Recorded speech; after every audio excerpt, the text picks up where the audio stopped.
Ни икән ул бәхет? Аны кайдан, ничекләрдә барып алырга? Һәр кешегә җиткерерлек итеп, нәрсә белән алып кайтырга?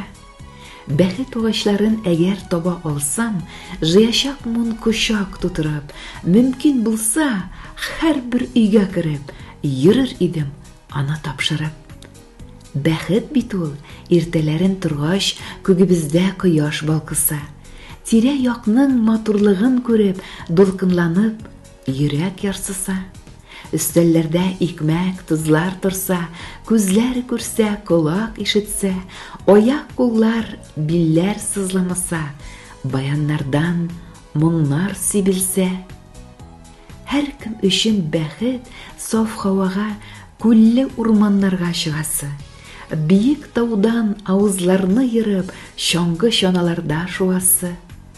Арып, талып, эштән кайткан җиргә көтеп торса якын кешеләр. Туганнарың, дус-ишләрең белән шөкердәшеп, шәйләр эчүләр. Ә шулай да иң зур бәхет безгә көтеп торса әнкәй өеңдә. Кайткан җиргә тәмле чәен куеп, каршы алса өйнең түрендә.